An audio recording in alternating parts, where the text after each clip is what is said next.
আসসালামু আলাইকুম। আমি নওশিন রাহা হক, 41তম বিসিএস পররাষ্ট্র ক্যাডারের সুপারিশপ্রাপ্ত। সামনেই 46তম বিসিএস প্রিলিমিনারি পরীক্ষা এবং অনেক ক্যান্ডিডেটই আছেন যে অনেক বেশি নার্ভাস ফিল করছেন। সে সময় প্রস্তুতি কেমন হবে সেটা নিয়ে আপনারা চিন্তিত। তো আজকের ভিডিওটা স্পেশালি তাদের জন্য। তো যেহেতু এক্সামের আর বেশি দিন সময় নাই, তো এখন সবথেকে ভুল ডিসিশন হচ্ছে নতুন একটা বই শুরু করা। কাজটা একদমই করা যাবে না। যেই টপিক আপনারা যেই বই থেকে পড়েছেন সেগুলো বারবার রিভিশন দেন। এমন হতে পারে, আমার নিজের ক্ষেত্রেও পার্সোনালি এরকম হয়েছিল যে পরীক্ষার সামনে কিন্তু এখনও আপনার অনেকগুলো টপিক পড়া বাকি, সিলেবাস অনেক বাকি। তো সেক্ষেত্রে যেটা করবেন যে যেই টপিকগুলো ইম্পর্টেন্ট, যে টপিকগুলো থেকে প্রশ্ন আসতে পারে, শুধুমাত্র সেগুলো সিলেক্ট করে সেগুলো পড়ে ফেলা। সব টপিক পড়ার লোভ এখন সামলাতে হবে, সময় পাবেন না, পরীক্ষা চলে আসবে, দেখা যাবে সব টপিক আপনার পড়া হয়ে ওঠেনি। বরং এখন যেটা জরুরি সেটা হচ্ছে বারবার রিভিশন দেওয়া। কারণ একটা জিনিস খেয়াল করে দেখবেন, যে টপিকগুলো আপনারা পড়েছেন সেগুলোর ম্যাক্সিমামই ভুলে গেছেন। তো এই জন্য যেগুলো পড়া হয়েছে এবং যেগুলো ইম্পর্টেন্ট সেগুলো পড়ে ফেলে রিভিশনে চলে যেতে হবে। এরপর আমি পরীক্ষার হলে কিছু স্ট্র্যাটেজি নিয়ে আলোচনা করতে চাই, যেটা খুবই ইম্পর্টেন্ট। পরীক্ষার হলে 2 ঘন্টা আমাদের নার্ভটাকে শক্ত রাখা জরুরি। তো প্রথম যে বিষয়টা নিয়ে আমি একটু আলোচনা করতে চাই, যে পরীক্ষার হলে অনেক সময় দেখা যায় যে আমরা কোশ্চেন বুঝতে ভুল করি, পড়তে ভুল করি। হয়তোবা প্রশ্ন আছে এরকম যে বাংলা সাহিত্যের মধ্যযুগের আদি কবিকে, আর আপনি পড়লেন যে বাংলা সাহিত্যের আদি কবিকে, মধ্যযুগটা স্কিপ হয়ে গেল, তাহলে কিন্তু পুরোটাই অ্যান্সারটাই ভুল। বাংলা সাহিত্যের আদিকবি লুইপা, মধ্যযুগের আদিকবি বড়ু চণ্ডীদাস।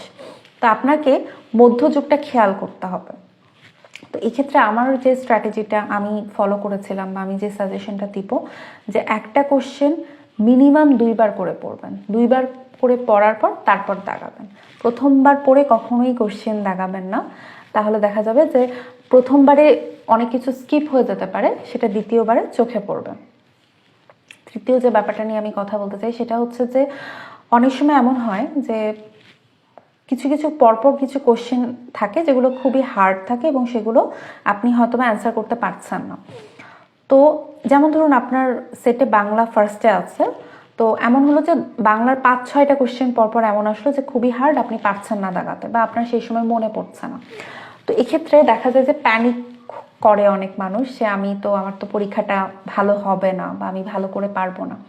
তো এক্ষেত্রে আপনার যেটা করা উচিত সেটা স্কিপ করে নেক্সট পোর্শনে চলে যাওয়া উচিত। যেমন বাংলার পরে হয়তো বা ইংলিশ আছে, ম্যাথ আছে, বাংলাদেশ বিষয়গুলি আছে, এগুলো হচ্ছে আপনার আগে দাগিয়ে আসা উচিত। কারণ দেখবেন যে যখন ওই পোর্শনগুলো দাগিয়ে আসবেন তখন দেখবেন যে সেখানে আপনি অনেক ভালো করছেন হয়তোবা। তো তারপর আপনি যখন আবার বাংলা দাগাতে আসবেন তখন দেখবেন যে যেগুলো আপনার মনে পড়ছিল না সেগুলোর মধ্যে থেকে কিছু আপনার মনে পড়ে গেল, কারণ আপনি আপনার কনফিডেন্সটা আপনি আবার রিগেইন করতে পারছেন। তো এই স্ট্র্যাটেজিটা খুবই হেল্পফুল, আমার নিজের ক্ষেত্রে এটা কাজে লেগেছিল। আর এমন আপনি একটা জিনিস চিন্তা করবেন সবসময় পরীক্ষার হলে, যে কোশ্চেন যদি হার্ড হয় সেটা সবার জন্যই হার্ড, ম্যাক্সিমাম ক্যান্ডিডেটের জন্যই সেটা হার্ড। যেহেতু আপনার পড়াশোনা আছে, আপনার একটা প্রিপারেশন আছে, তো আপনি যদি হার্ড মনে করেন কোশ্চেন, তার মানে এটা হার্ড। তো সেক্ষেত্রে আপনার স্ট্র্যাটেজিটা এরকম হওয়া উচিত যে কমনগুলো, ইজিগুলো যেন আপনি ভুল না করেন, সেগুলো যেন আপনি পারেন, এবং যেগুলো হার্ড সেগুলোর মধ্যে থেকে ম্যাক্সিমামের চেয়ে একটু যেন বেশি পারেন।